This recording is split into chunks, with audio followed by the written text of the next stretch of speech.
back to yet another teaching video brought to you by the Division of Education, Innovation and Energy e-learning program. I am Lenetta Cowie-Clarke and I'm back with you with the third and final part of the Ecology series of the biology syllabus. So I would like to start by showing you two pictures of a waterway taken by that hotel formerly known as Turtle Beach, and I'd like you to think about why you think that waterway is all green. So here we have sand and sandy area up here, and over here we have grass. So while you think, let's go through the objectives for today. So today we'd like to describe the impact of human activity on the environment, assess the implications of pollution on marine and wetland environments, discuss future and current trends regarding climate change, and discuss personal responsibility towards environmental care. So humans have no choice but to interact with their environment. So what does the environment provide for us? Of course, wood for buildings. We get out of the environment coal, oil, natural gas, fish from the seas and rivers, and of course, water. Water is life. We use water for a lot of things in our natural or daily lives. So what do we benefit from the environment? We need water, of course, for drinking, for cooking, for bathing. Plants need water for growth. We need wood for furniture, for buildings, for houses, to make boats. Natural gas for cooking, of course, oil, coal for burning of. We burn these fossil fuels to provide us with energy and electricity. Food, of course, we get food from the natural environment. We get plants, fruits, vegetables. We get fish, which is a good source of iron, and of course proteins. And of course, naturally, we get oxygen from the environment. We need oxygen to breathe for respiration, and plants also would give off oxygen and they will take in carbon dioxide from the environment. So what has gone wrong? What is this picture showing you? It is showing of mankind's deliberate destruction of our natural environment. So this picture is showing deforestation, where trees have been removed, and they have been removed for a variety of reasons on a large scale. So they have been removed for building houses, for building roads, even for construction purposes.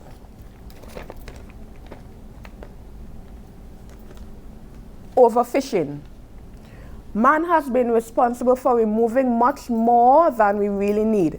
And also, as fishermen overfish, what you tend to have happening is that they would catch sometimes some of the very small nursery fishes that haven't had time to reach to maturity, including turtles as well. So when we take out more than we need, we are not leaving much for the future generations. Also, we have the problems of baby turtles and other unwanted species being caught in nets, and their population are also going to be reduced. We have the issue of overcrowding. So overcrowding results in a strain on our resources, and it means that there will be less natural resources available for each person. We are also being responsible for overmining, removing more than we need from the ground. So we have been taking out oil, coal, and natural gas, which are non-renewable resources. They don't easily be, they are not easily replaced or replenished. And so by using them up and our inability to return them to their natural environment, we are taking out more than we need. So this brings us back to our very first picture. And if you have done any biology or HSB at all, you will know that this process is called eutrophication, also known as algal bloom. And what happens when we have algal bloom? So we have farms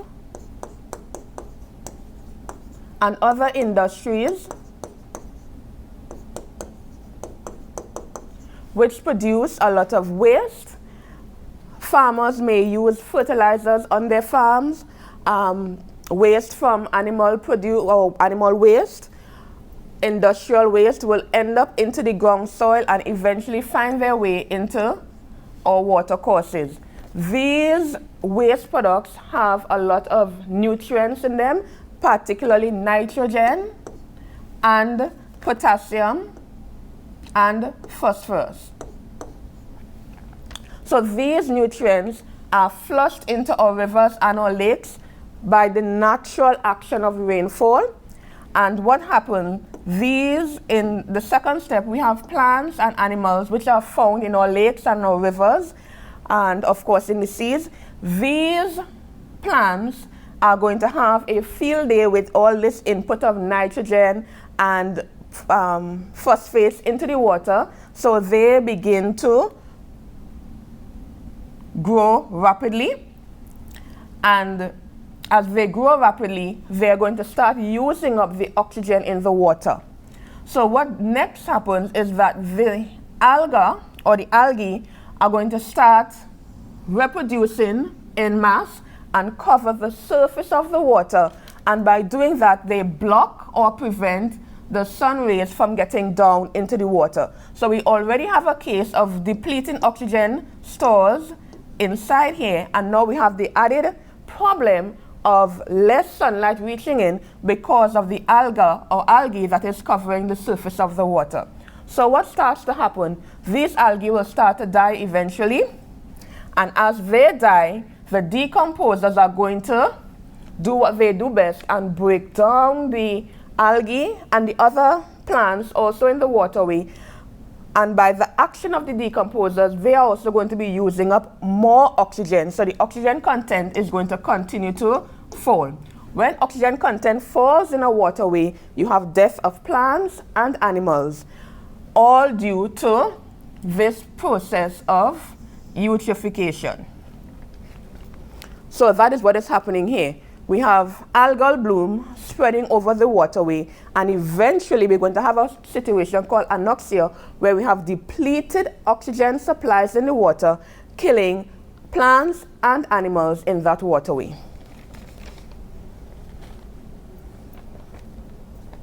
So in this slide, you're seeing straight up marine pollution. We have plastic bottles, paper, all sorts of garbage, pieces of wood. And what does that do? It is dangerous to the animals, example, the sea turtles, who at times mistake the plastic bags and other sorts of debris for food. They will either be strangled by drift nets, or they may be strangled by the said paper, plastic paper and bottles found in the waterway. It also lowers the visibility of the water, so you are not able, especially in the Caribbean region, to see straight down or into deeper areas of the sea. And of course, this is a natural ISO. Garbage also releases toxins into the water, and that is of course dangerous to any marine life, whether sea or plant life in the water. We also have the effect on tourism. Obviously, if you're a tourist and you're coming to the Caribbean for sun, sand, and sea, this is not going to be very sightly, so you would not be willing to wade or bathe into that water. Also, we have the problem of oil spills, and we know that the oil literally kills the animals and plants in the water, and they result in loss of life. So let's take a look at a short clip taken of a wetland area in the southwest end of Tobago.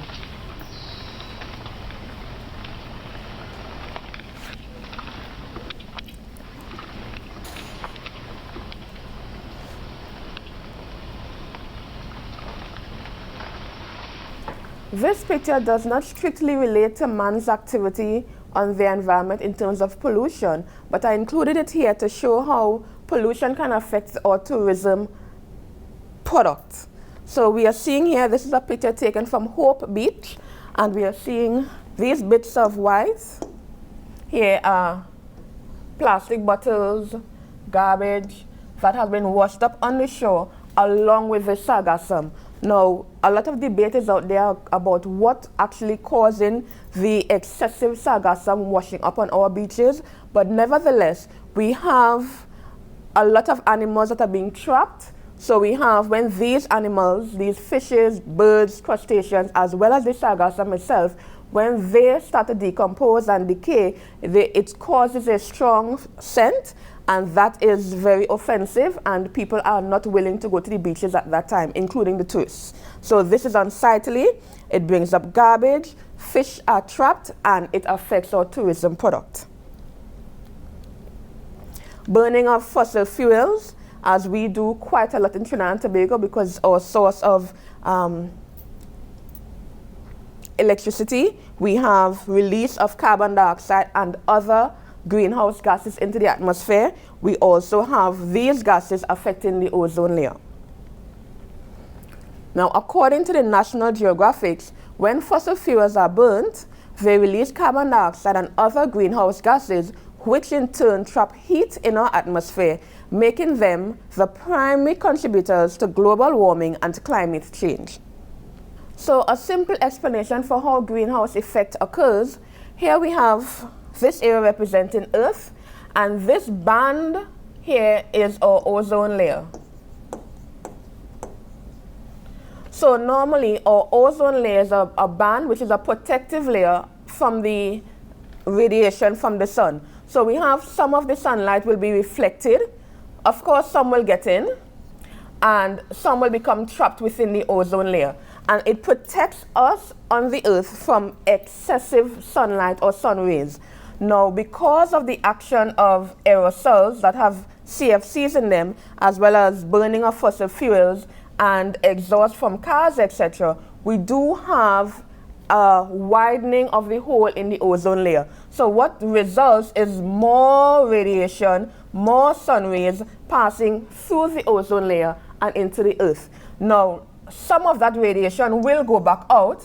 However, because of the release of the carbon dioxide, carbon monoxide, and other greenhouse gases, we have this plume of gases just beneath the ozone layer. And what does that do? That prevents the radiation or the excess radiation from going back out into the atmosphere. As a result of that, we have a warming effect on the Earth. So slowly the Earth is warming up more and more because of the excessive amount of carbon dioxide, carbon monoxide, and other greenhouse gases, all because of excess use of exhaust, burning of fossil fuels, use of our aerosols like our insect sprays or deodorants or white-offs, and burning of wood, etc., for fuel. So as a result of the greenhouse effects, we have some major climate changes taking place. We have extremes of weather, we have rising temperatures, and we have rising sea levels. And as a result of that, we have some direct consequences where we have severe weather conditions. We can have air pollution, increased allergies, increased waterborne diseases. Food and water supplies are going to be affected, just to name a few. And also, as an indirect result of rising sea temperatures and changes in the climate, we have effects on our health. So increases in asthma, increases in cases like malaria. We have people being depressed and showing post-traumatic stress. We have malnutrition, diarrhea, harmful algal blooms, just to name a few. So take a few seconds and read some of these consequences of the changes in the global systems.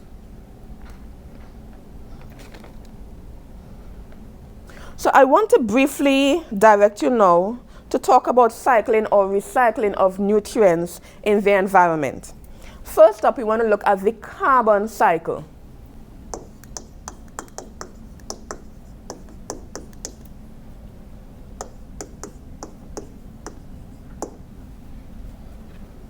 Almost every living creature contains some content of carbon. So carbon is one nutrient or element that is constantly recycled in our environment. So we will start by, at this juncture, where we have this goat, sheep, which represents all animals on the planet, and we have plants as well. So when animals and plants respire, they release carbon dioxide into the atmosphere. Carbon dioxide contains carbon. This carbon, or carbon dioxide rather, is used by plants for photosynthesis. They take in the carbon dioxide and they release oxygen.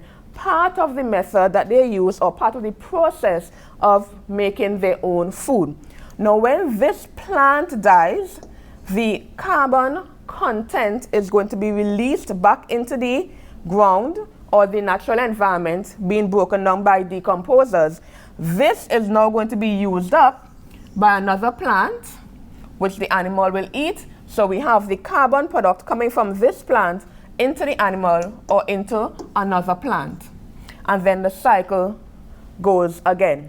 We also have carbon coming from fossil fuels and fossils rather, that are used when we burn, whether in boats or vehicles or industries.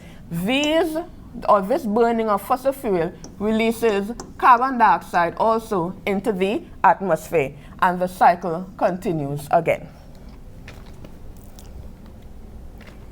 Another nutrient cycle that you need to be aware of is the nitrogen cycle.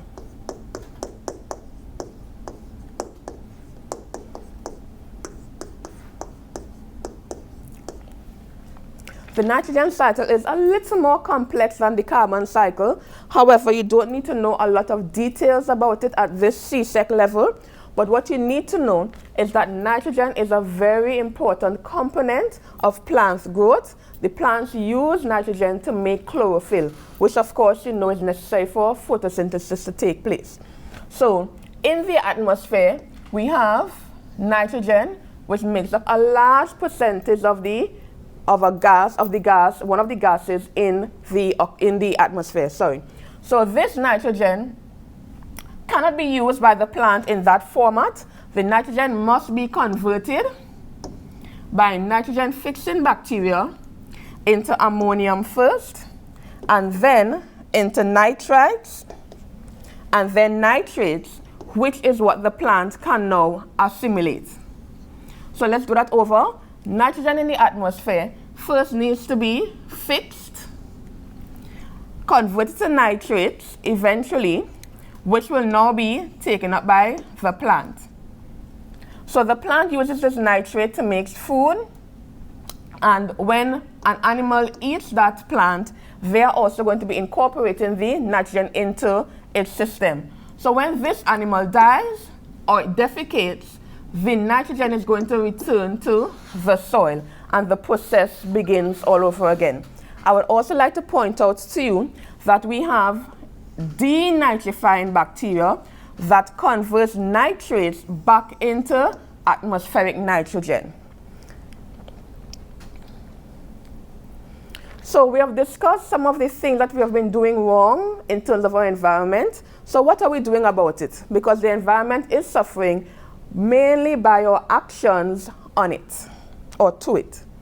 So I'm just going to give you a few seconds to look at some of the problems I mentioned earlier and think about what has the government or governments around the world doing, or what have they been doing about some of these problems here. So we have overfishing, and we know that there have been conventions about overfishing globally, and they have made certain regulations about the size of nets, types of fish that can be caught. Some fish are protected by law. Pollution of seas and oil spills, example oil spills. So we have large companies being taxed or fined very heavily when they have oil spills, and they have to be responsible for cleaning up the oil spills when they happen. Damage to habitats. So for example, if you have to remove a wetland area for building, you must replace those trees or animals to another location. Overmining. This is heavily regulated by law, so you can't take out much more than you need or what is allowed by law. Overcrowding. Now in the Caribbean, we don't have any major laws or regulations about overcrowding, but I do know that in places like China and India, where you saw the population reaching above 1.4 million, they have instituted in the past a one-child policy to help ease the amount of persons coming into the environment. Greenhouse gases emissions and burning of fossil fuels and garbage, these have been regulated as well. So we have large conventions of big countries meeting to decide how are we going to reduce our carbon footprint on the environment. So in terms of all local decisions that have been made about protecting our environment, in Tobago we have the Book Reef Marine Park, and it has been established since 1973. It has been called a marine park since then, based on this Act of Parliament. It is a protected area where you are not allowed to remove fish, remove turtles, you're not allowed to remove corals, you're not allowed to walk on the corals, you're not allowed to, for example, throw garbage into those areas. You should be fined if you're caught engaging in such activities. Also, the Bonaccord Book Reef Lagoon area, it is a Ramsar site, and it has been designated an area of international importance. We also have the Main Ridge in Tobago, which is a protected area. You are not allowed to hunt in the Main Ridge. You're not allowed to remove plants and animals from that protected forest reserve. Quick note, it is the oldest forest reserve in the Western Hemisphere. So now I'd like to show you a quick video of how we attempt to protect our environment while enjoying its natural beauty. So I'm here at the Pipitrue Lagoon Mangrove area, the southwest end of Tobago. If I can show. That's cobweb. We'll cut this part off. There.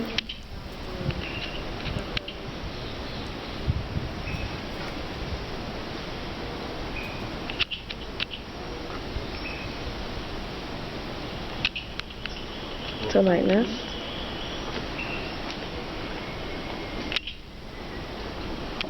And here we have evidence of man's interaction with nature. So a boardwalk has been built through the mangrove area.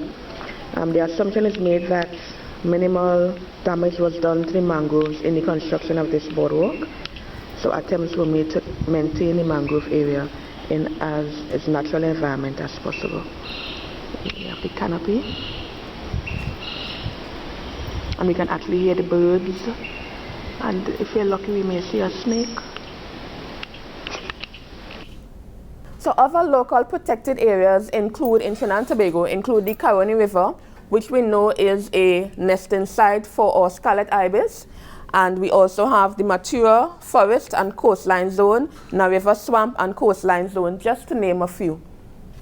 Now, if you want to know about more protected areas in the wider Caribbean region, I would encourage you to visit this site by the UN to get more information about what other Caribbean islands are doing to protect their environment. You can reduce the amount of garbage that you produce, reduce the amount of electricity that you use, reduce the amount of carbon emission. Maybe you can do some more walking rather than driving. You can reuse.